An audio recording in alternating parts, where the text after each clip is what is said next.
And so here we have a wonderful question. The question is, what was truly the most important task that Swami Vivekananda wanted to accomplish? I repeat, what was truly the most important task, that Swami Vivekananda or Swamiji wanted to accomplish? Indeed, it's a beautiful, relevant question. And the probable answer is, I say the probable one. The most important, the one-pointed task that Swami Vivekananda undertook as his life's mission was the revival of the Vedic Hinduism. The revival of the Vedic Hinduism. This was a subject very close to Swamiji's heart, and we can see it's running through most of his lectures and writings. Swami Vivekananda was positively the greatest exponent of the ancient Vedic religion in modern times. Vedic religion, so to say, is the purest and most perfect form of the Hindu religion. The Vedic religion implies the religion of the Vedas, more precisely of the Upanishads, which has a long history of 3,000 or more years. This ancient aspect of the religion, known as the Sanatana Dharma, the eternal Indian way of living, has undergone several transformations. On the one side, it had a continuous growth, but on the other, there had been also a steady erosion, resulting in a gradual dilution of faith. So obviously, Swamiji's first and foremost task was the revival of this great religion of the Upanishads. Side by side, he was also trying to help, to preserve, to maintain, and to solidify all the healthy additions that this religion had acquired all through the ages. For instance, the four major yogas, the yogas that Swami Vivekananda later propounded through his talks and writings, the Bhakti Yoga, the Raja Yoga, the Jnana Yoga, and the Karma Yoga. These yogas were not fully or completely evolved or developed at the Upanishadic period. In fact, the Bhakti Yoga concept was only just started blossoming during the Vedic age. We don't see in the Upanishads any exhaustive analysis of bhakti. But in later times, bhakti was to become the most popular religion among the Indian masses. Along with the bhakti, but more than the bhakti, the Raja Yoga was found to be considerably developed during the times of the Upanishads. We have its references in the Shvetashvatara Upanishad, but unfortunately, it did not flourish further. During the period of Srimad Bhagavad Gita, the times of Sri Krishna, and even thereafter, the subject of Raja Yoga was hardly discussed. In fact, in the Bhagavad Gita itself, we have only a cursory reference of this Raja Yoga. The Jnana Yoga. though a major subject of the Upanishads, it was also not so very advanced a topic during the Upanishadic period. It became popular only during the Buddhistic or the post-Buddhistic era. In fact, a major credit of Jnana Yoga's development and growth was due to the effort of Sri Shankaracharya, the Adi Shankara, and the Karma Yoga. Karma Yoga, in fact, went through innumerable changes, but in the process it has largely lost its very central idea. It almost dissolved into the Bhakti Yoga. And so, at the turn of the 19th century, when Swami Vivekananda arrived in the Indian arena as an harbinger of the ethos of spirituality, he at first had to aim at the revival of India's ancient Vedic religion. It was indeed a very difficult task because by then the so-called traditional Vedic culture of the past practically had been not in existence. What remained in the Indian society for centuries was largely influenced by that of the post-Buddhistic thoughts. Therefore, the revival of the Vedic religion meant quite a lot of work. It meant not only to instill the ancient Upanishadic religion, but to revive also the best that India had nurtured through ages under the banner of Hinduism. It was an Herculean task. It meant gathering and preserving all the noblest, the purest, and the best elements of thoughts that this nation developed till the modern times. It meant a true revival of the mother of Indian thoughts, Indian faith, the Sanatana Dharma, by strengthening all its ancient and modern philosophical ideas. To achieve this, Swamiji set no limit to time, no limit to any authority, and no limit to any system, provided they support the needs of the Indian society at large.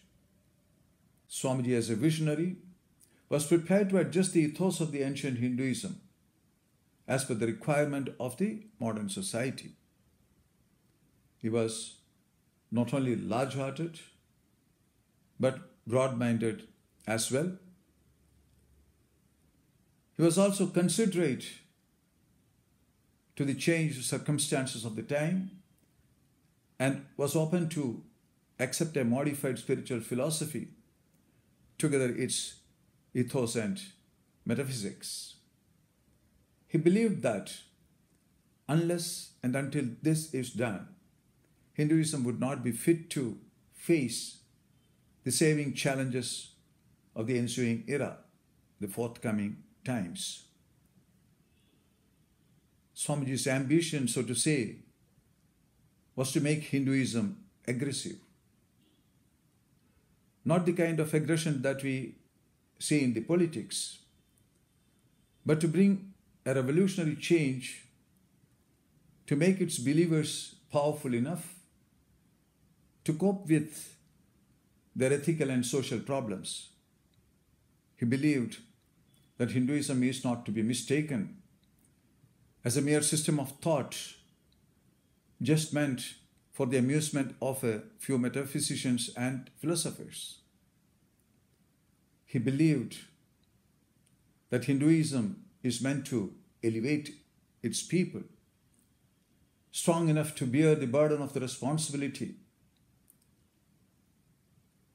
It's a religion to help, to overcome the actualities of the day-to-day life, to give solace to its widows and orphans, and even help to bring bread to the mouths of the hungry.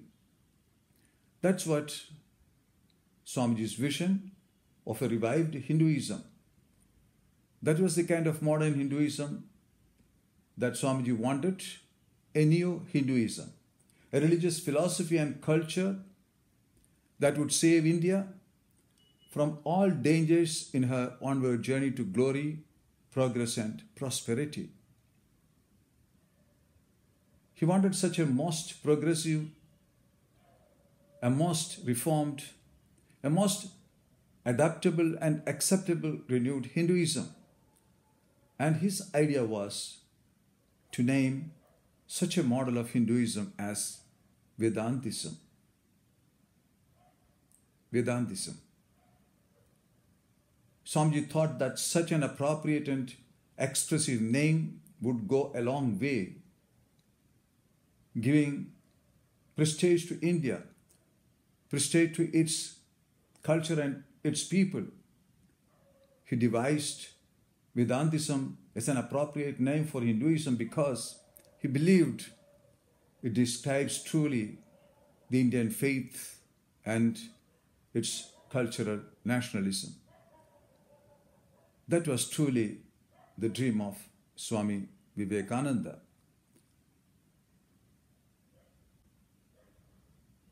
This great idea of Swamiji on Hinduism or on Vedantism or on Vedanta can be found in all his lectures and letters.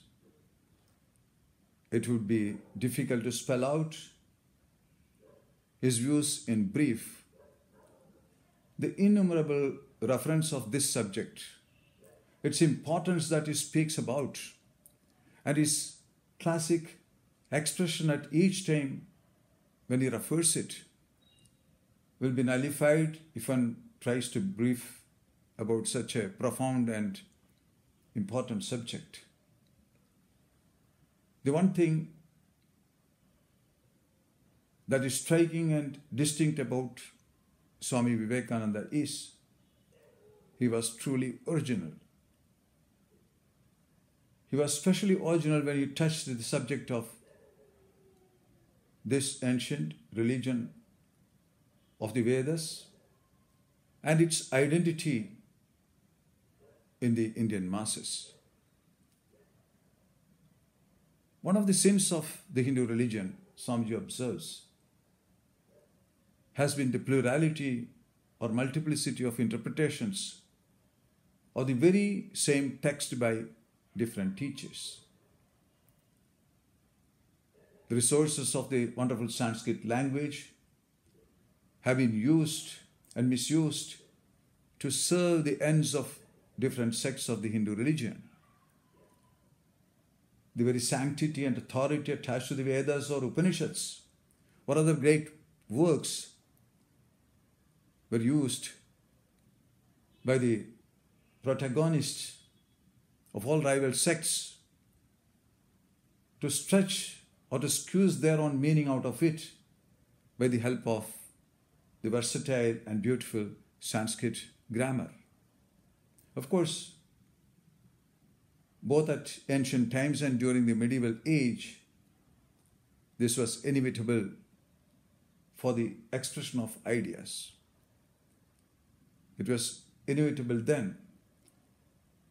But in later times and the present age, it's not necessary because, firstly, we have optimum philosophic ideas around us. And secondly, such interpretations force us to choose one or the other sect, which is very much happening even to this day.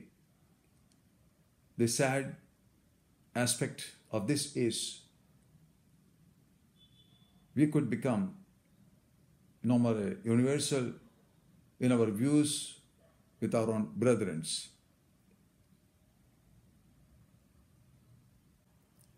Swamiji was emphatically opinionated that the dangers which beset modern Hinduism with all its sects and divisions, needs greater and firmer unification.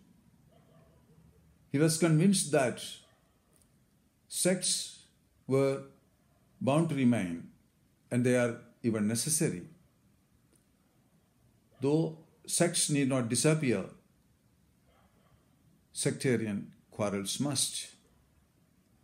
And the only way to achieve this is burying their mutual hatred and establishing harmony among them.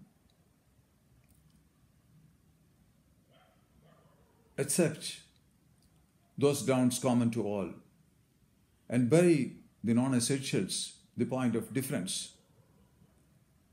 Hindus at large should concentrate on what unites them instead of the points of departure. Close up the ranks as they do in politics and be ready to present a united front. Swamiji was ever busy in discovering and promoting at large the common basis of the wisdom of Hinduism. He believed that there are principles or common points which every Hindu agree upon. The first point is the belief that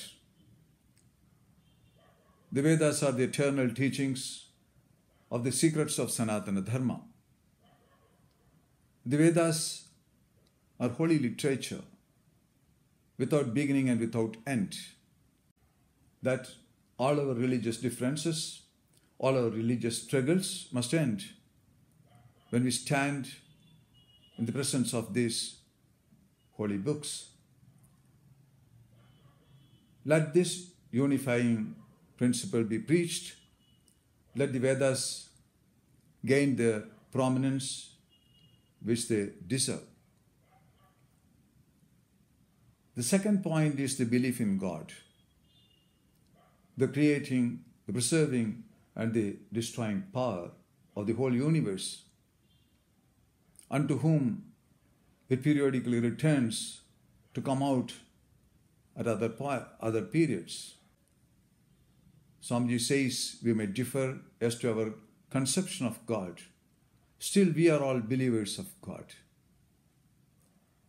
The third idea that he speaks about is that, unlike all other races of the world, we do not believe that this world was created only so many thousands years ago, and it is going to be destroyed eternally on a certain day.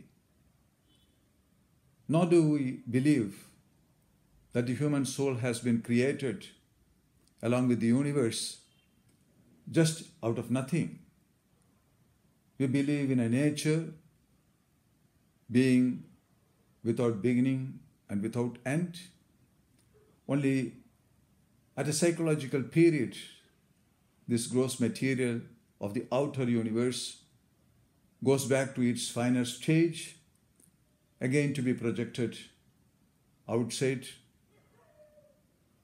more profoundly. Next, all Hindus believe that man is not only a gross material body, but there is something yet greater, the Atman, the soul, the self, which has neither beginning nor an end. And then this peculiar idea that the Atman inhabits body after body. It inhabits until there is no more an interest for it to continue to do so, and it becomes free not to be born again. It's a wonderful concept of the Vedas. There may be differences as to the relation between soul and God, but so long as we hold on to the basic belief that the soul is infinite, that the soul was never created, and therefore it will never die, that it had to pass and evolve into various bodies till it attained perfection in the human one. Perfection only in the human one. It does not matter what our interpretations are. These ideas that Swamiji speaks of are wonderful Vedic insights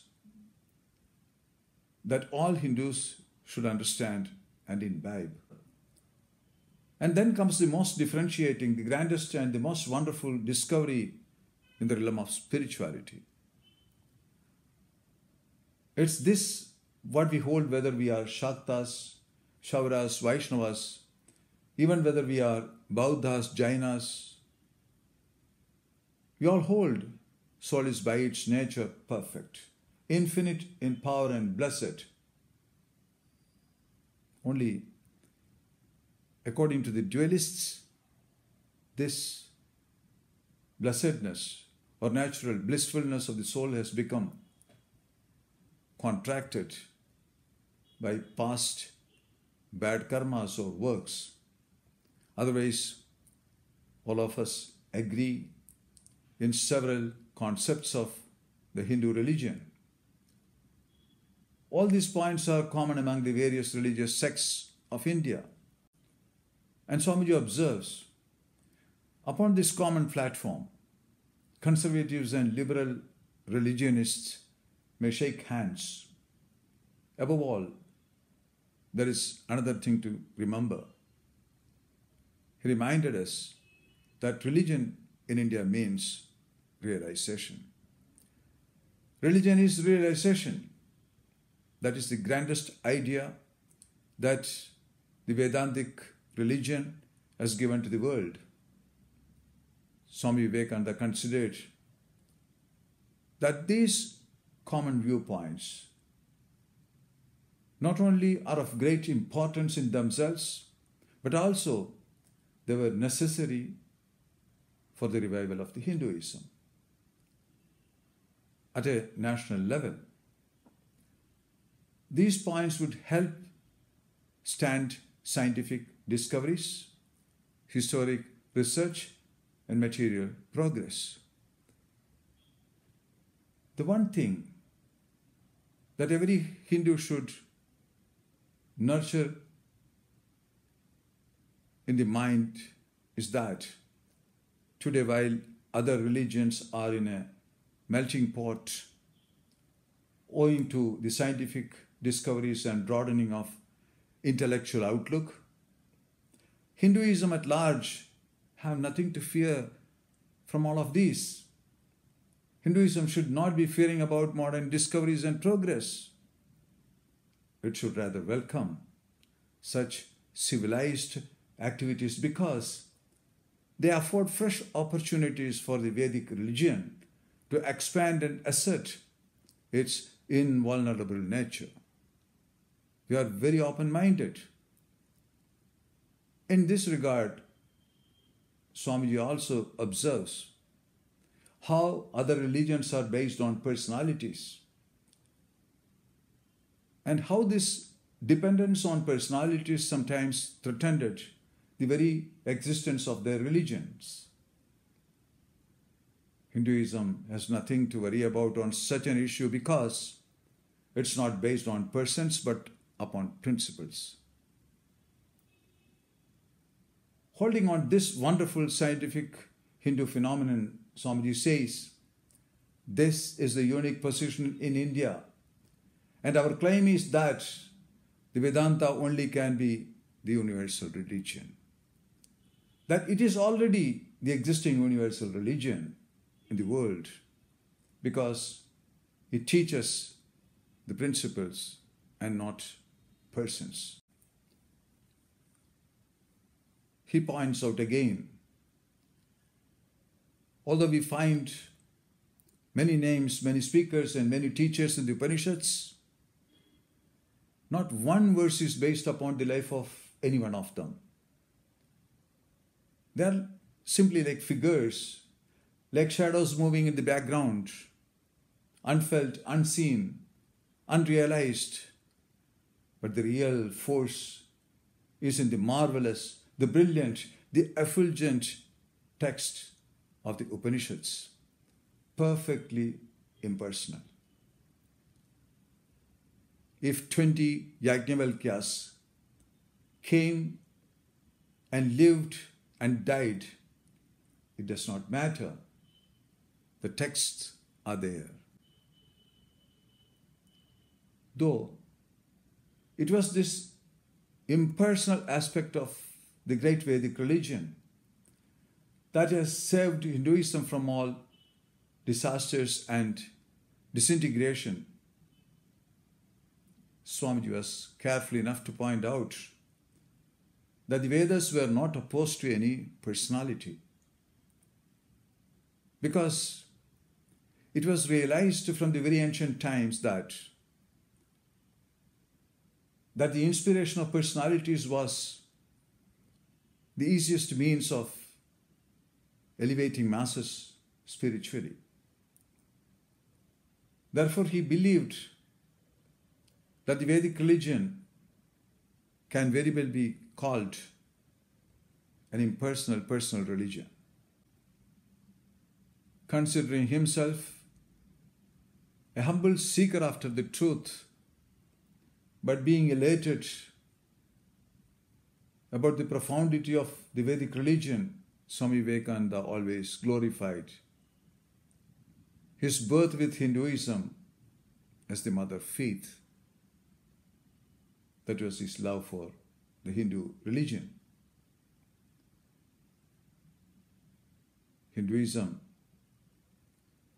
has lived through all sorts of difficulties because it had, from very ancient times, upheld its great banner of renunciation.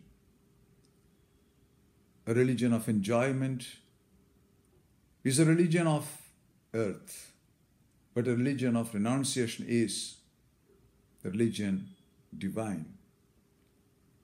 Vivekananda says, Vairagya or renunciation is the very beginning of religion. That is the flag, the banner of India, floating over the world, the one undying, through which India sends again and again as a warning to dying races, as a warning to all tyranny, as a warning to wickedness in the world.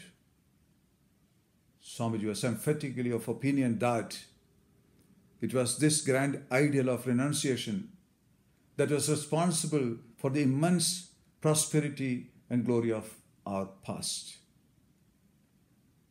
The greater the spiritual and ethical ideals preached in a society, the greater and more advanced that society becomes, even in matters concerned with materialism. He ascertained that religion is not in books, nor in theories, nor in dogmas, nor in talking, nor even in reasoning. It's being and becoming. Swamiji wanted the Indians to speak to all the nations of the world in the language of the Vedas, that religion is realization. The realization that the Vedas speak of is not something external, something beyond and outside of us, something different in quality and nature from ourselves. It's the realization of ourselves, of our own supreme state, of our own self. What does a Hindu seek leading a spiritual life? He seeks not salvation but freedom, because for a Hindu, it's not salvation but freedom, the highest of all conceivable ideals. Salvation comes from outside. Freedom develops from within, from inside. Salvation is a gift or a boon from external means. Freedom is different. It means return to one's original state or original condition. Salvation does not primarily depend upon oneself. Freedom does so. It entirely depends upon oneself. And this wonderful ideal humanity has received only from the Hinduism. It's a special, unique contribution of Vedic religion to the world. That's the grand idea that Swami Vivekananda wanted to give to all of us. According to Vivekananda, there is a world of difference between salvation and freedom when they are practically applied to the need of the society. Since salvation is to come from outside, all reform movements in society where the ideal of salvation predominates are more or less externalized, artificial movements. True religion is never exclusive. That its real note is liberalism and toleration. And this is the true characteristic of Hinduism. He thought that unless we have the true liberal spirit, we shall not be able to expand, which is a sign of life, of progress, of growth. He said, expansion is life, contraction is death. In the current scenario of strife all over the world, Hinduism has to keep its head erect. The only thing it has to do is to expand, because expansion is life. The moment we cease to expand, we begin to contract and we become like frogs in the well in the story of Swami Vivekananda. A great example from our past is India's fate was once sealed when the restriction of sea voyage was forced upon us, forced upon ourselves. Vivekananda said, we must not forget that we also have to teach a great lesson to the world. We cannot do without the world outside India. It was our foolishness that we thought we could, and we have paid the penalty by about 1,000 years of slavery. That we did not go out to compare things with other nations, did not mark the working that have been all around us, has been the great cause. The great cause of this degradation of the Indian mind. We have paid the penalty. Let us do it no more. Again and again, Swamiji pointed out with pride that the Vedic religion, the Vedantism, is the only religion that is not afraid of modern science and modern research. While other religions were afraid of encroachment of these, Swamiji's heart swelled with satisfaction and pride to find that thousands of years ago, the sages in Indian forests conceived these thoughts which are standing the test and scrutiny of modern science and modern research. the conclusion of modern science are identical with the conclusion of the Vedanta. Not only that,